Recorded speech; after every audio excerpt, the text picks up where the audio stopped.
آج سے سینکڑوں برس پہلے عرب کے ایک قبیلے تے میں حاتم نامی شخص پیدا ہوا۔ وہ اتنا سخی تھا کہ اس کی سخاوت کے قصے دنیا بھر میں مشہور ہوئے۔ اس کے دروازے پر جو شخص بھی آیا اپنی ضرورت پوری کر کے گیا۔ کہتے ہیں اسے اپنے ایک گھوڑے سے بہت پیار تھا۔ گھوڑا ابھی اپنے مالک کا وفادار تھا۔ ایک روز آدھی رات کے قریب اس کے گھر میں چند مہمان آ گئے۔ اتفاق کی بات کہ اس وقت حاتم کے پاس اپنے مہمانوں کی دعوت کے لیے کچھ نہیں تھا اور رات کے وقت اس کا انتظام بھی بہت مشکل تھا۔ حاتم تائی نے اپنا پسندیدہ گھوڑا الف ذبح کر کے مہمانوں کی دعوت کر ڈالی اور مہمان نوازی کی لاج رکھ لی۔ ایک دفعہ اس نے عرب کے سرداروں کی دعوت کی۔ اس روز 40 اونٹ ذبح کیے گئے۔ دعوت ختم ہوئی، سردار آپس میں ادھر ادھر کی باتیں کرنے لگے۔ گفتگو حاتم تائی کی سخاوت کے مطلق ہونے لگی۔ ایک سردار نے کہا، حاتم جیسا فراخ دل آج تک پیدا نہیں ہوا اور نہ ہوگا، کیوں نہ یہ سوال حاتم سے کیا جائے۔ دوسرے سردار نے کہا۔ چنانچہ حاتم سے پوچھا گیا کہ کیا اس نے اپنے آپ سے زیادہ بھی اور عظیم انسان دیکھا نہ تھا۔ حاتم کافی دیر تک سر جھکا کر سوچتا رہا اور پھر مسکرا کر بولا، بہت زیادہ مال و دولت لٹانے کا نام سخاوت نہیں، میرے نزدیک تھی اور عظیم انسان وہ ہے جو اپنے بڑے سے بڑے فائدہ کے لیے کسی کا چھوٹے سے چھوٹا احسان بھی قبول نہ کرے۔ میں نے اپنی زندگی میں ایک ایسا شخص دیکھا جس کا دل میرے دل سے بہت بڑا تھا۔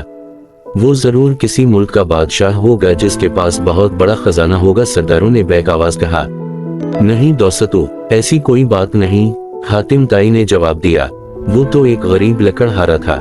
تمام سرداروں نے حیرت سے اپنے میزبان کو دیکھا تو حاتم نے کہا کہ ایک روز میں نے سارے شہر کی دعوت کی، مہمانوں کو کھلانے پلانے کے بعد میں جنگل کی طرف نکل گیا۔ وہاں میں نے ایک بوڑھے شخص کو دیکھا۔ اس نے اپنے سر پر لکڑیوں کا بھاری گٹھڑا اٹھا رکھا تھا جس کے بوجھ سے اس کی کمر دہری ہو رہی تھی۔ اس کے پھٹے پرانے کپڑے پسینے میں بھیگے ہوئے تھے۔ میں نے ترس کھا کر اس کی مدد کرنے کا فیصلہ کیا اور کہا، بابا جی، میں آپ سے چند باتیں کرنا چاہتا ہوں۔ یہ کہہ کر میں نے اس کے سر سے بوجھ اتارنے کے لیے اپنے ہاتھ بڑھائے تو وہ فوراً پیچھے ہٹ گیا۔ پھر اس نے اپنا بوجھ زمین پر رکھا اور کہنے لگا، انسان کو اپنا بوجھ خود سنبھالنا چاہیے، لوگوں کے کاندھوں پر سوار ہو کر تو صرف قبر کی طرف جایا جاتا ہے۔ مگر بابا جی، آپ اس عمر میں اتنی محنت کیوں کر رہے ہیں؟ تو پھر مجھے کیا کرنا چاہیے؟